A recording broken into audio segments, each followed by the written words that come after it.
কলা ৰঙেৰে মেইন মিনিংটো হ'ল আমি প্ৰটেষ্ট কৰিছোঁ।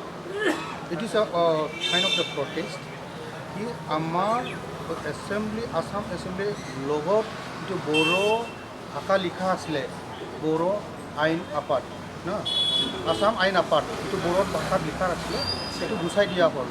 সেই গুচাই দিয়াৰ কাৰণে ইয়াত প্ৰটেষ্ট হিচাপে আমি চিম্বলিকলি সেইটো দেখাইছে। ইয়াৰ মিনিংটো কি হ'ল কি আমাৰ বড়ো ভাষা যেতিয়া উঠাই দিছে তেতিয়া আমাৰ বড়ো মানুহ বড়ো জাতিৰ কিমান দুখ পাইছে।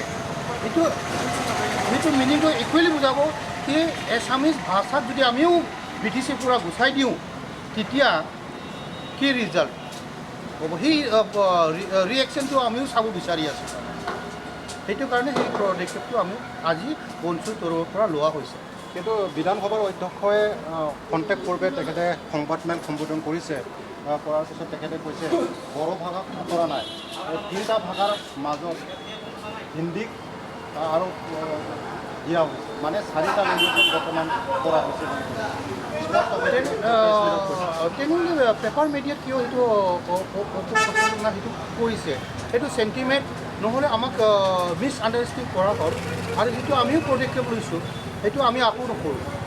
আমি তাৰমানে যদি সঁচাকেই বড়ো জাতি বড়ো ভাষাটো গুচাই দিয়া নাই তেনেহ'লে আমি ৱেলকাম।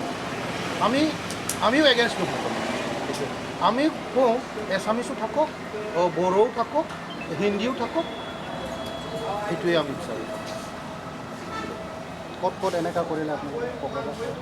কোকৰাঝাৰ আমাৰ ওদালগুৰি তাৰপিছত বাক্সা আৰু তামোলপুৰ ইয়াত এনেকুৱা মানে জাষ্ট প্ৰটেষ্ট কৰা হৈছে।